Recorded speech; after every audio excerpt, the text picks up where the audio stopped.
Really starting to wonder.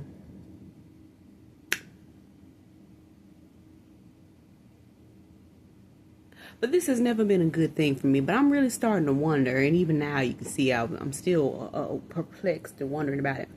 Is there something wrong with me? But in my journey and things that I've gone through, situations that I've been in, I've been told there's nothing wrong with me.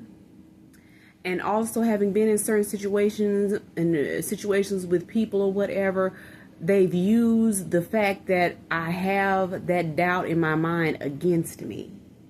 Oh, there is something wrong with you. And then they come on down with, uh, uh, you're a joke, or you're not good enough, and all this stuff. And so then your mind starts already playing tricks on you because you already had that first seed of doubt on the inside of you already that prompted and brought on all this crap and attracted this mess to you. So to think that something is wrong with you if you're not out here killing, unaliving,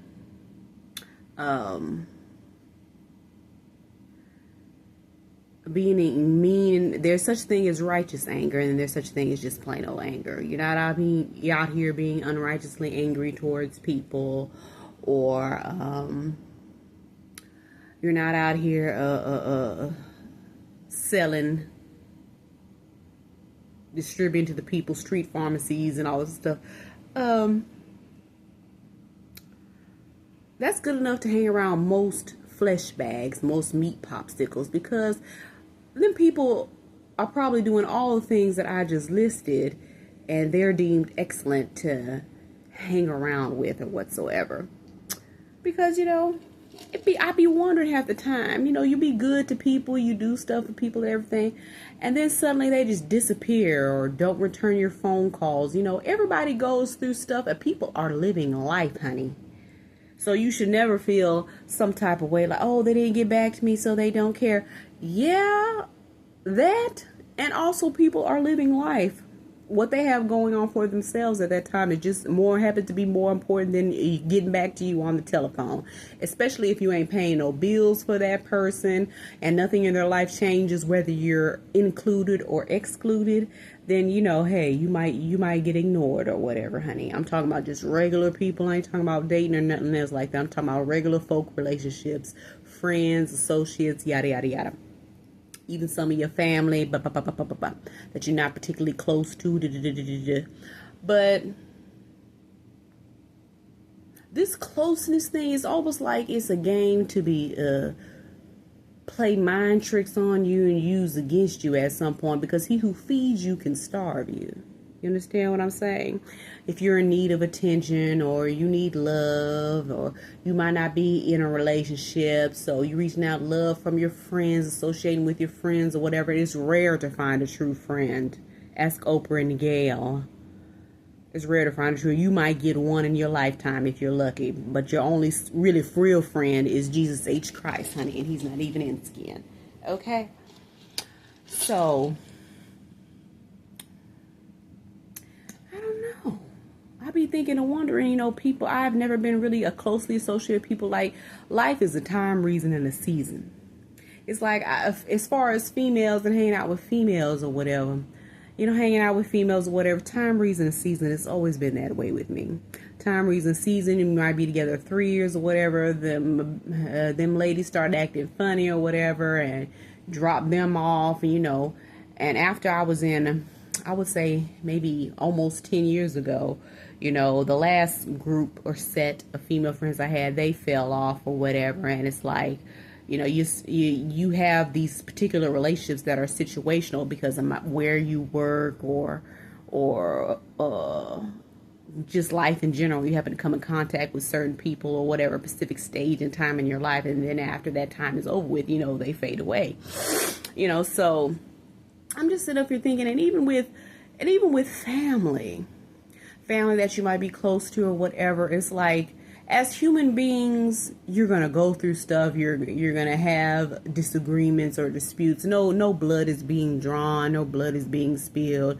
But you can have a difference of opinion. You can grow to a point of frustration with people. I'm talking about long-term familial ties and everything like that. You can go through certain things with people or whatever, and it'd be like, it's like, now I know in life, we're talking about the family situation thing. I know in life, your parents or you have kids or whatever, and I'm the only one who doesn't have any children, in my familiar relationships, my generation, people who came up with me, immediate family. Now I know you argue with your husband, y'all have disputes and disagreements. It might not see eye to eye at the time, whatever, but you live in it and you continue to go on, even though people get divorced every day. You might have disputes with your children. They're growing, they're learning, they're becoming adolescents and, turning into adults. They're at the middle stages between, adult and a child or whatever. You have disagreements with them and you debate them and you have a difference of opinion with them. That's all fine and dandy. But then for someone who has been with you before these people even existed in your life, you have a disagreement with that person or exchange words with that person, then it's like, I ain't fucking with you. I ain't gonna talk to you. Maybe you're dealing with such an overwhelming amount of disparity, with your own immediate family, husband, wife, kids or whatever, so you can't take it outside disputes that need resolutions, or you can't talk things through or agree to disagree with people on the outside. Maybe that has drained you of all your resources, mental resources and energy, and so you're just like, anybody else on the outside argue with me and it's causing me no peace or whatever like that, then I'm just gonna disappear on them, whatever, or start treating them differently, or deal with them with a long handled spoon, which is all fine and dandy because I'll deal with you the same way that you deal with me at the end of the day. And for me to turn myself inside out, thinking about reasons why and all stuff, I must have too much time on my hands. Darling. I need to find me a hobby. I need to find me something else to do. I need to focus more on myself. And, it's been so freaking peaceful. It's been so peaceful, being by myself and, trying to get closer to God and trying to do better and change different lifestyle habits that I have and get more focused on my future and stuff. Sometimes you're set aside and you're set apart because you need to be able to get yourself mentally where you need to be so you can elevate your life. The destiny that, that you have, it's time for it to come to fruition. You put it off for so long, so now you need to come out from them. Bless me. Excuse me. Thank you. You need to come out from those things, situations that have kept you less focused and less hungry for different things. And you need to sit alone by yourself and reevaluate who you are, what you're doing, the reasons why, and make those corrections. So it's a good thing that I'm going through here. I wouldn't say that it's the most comforting thing, but I'm lying at the same doggone time because it is so peaceful. Do you know how good it is? I had like a little heavy reliance on a pouring up, washing off all off. You know what I'm talking about. Little heavy reliance. It seems like ever since COVID, and probably even before then, I'm not even going to blame that on COVID. Just the bottle.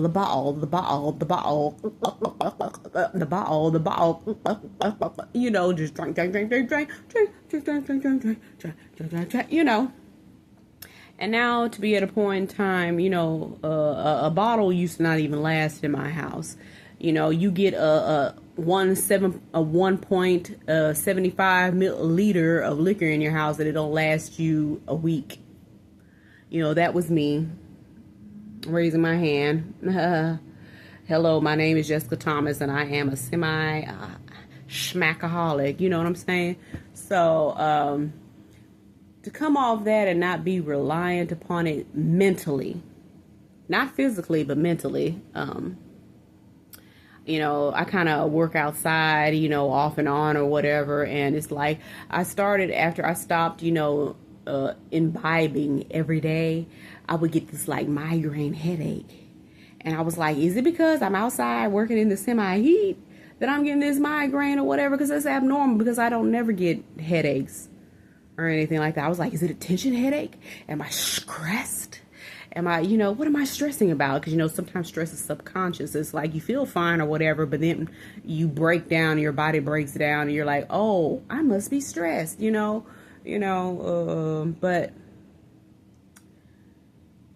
to get off of that, and the sleep is just so peaceful, and then you wake up and you don't have that feeling like, I need to eat more because, you know, I'm hungover the night before and I gotta get up and go to work now. And, you know, I'm not as young as I used to be. I'm not as young as I used to be, darling. I'm not as young as I used to be. So, you know, getting up and being spry for work, you know, the day after getting, going to sleep heavy drunk, you know. So, that's off the table or whatever. It's just much more peaceful. You have much more clarity and everything like that. And it's just like, I just feel more centered. And I'm happy about that. I'm really, really, I'm happy about that. Happy about it, darling. Happy and sad because it sucks being alone sometimes, but compared to the other stuff that I've experienced when I was engaging with a lot of people and searching for that attention from other people and you don't want to ever be left alone. I'm in my own space. I've got everything I prayed for. I'm in my own space, left a bad breakup in my own space and everything. I done got everything I prayed for. And to have that and to have and be grateful for the things that are going your way. I need to be grateful for the stuff that is going my way. There's so much good stuff that has happened, you know, and I just praise God, you know, in this day and time with, you know, everything's going on in the world. We got the elections and everything. I just praise God that I'm able to do what I do and do it well and comfortably. Not all the time comfortably, but, you know, to be able to just make it. Because there's somebody out there that I know is not making it, honey. And it's tough kitty paws for them. So, you know, I'm blessed so much more than I'm cursed. You understand what I'm saying? And I just thank him for that, and I'm gonna keep going, baby. I'm gonna keep going. You know, there's a lot of stuff that I do wrong. There's a lot of stuff that I do right too. There's a lot of things I've improved on as well. So, personal growth, darling, personal growth, and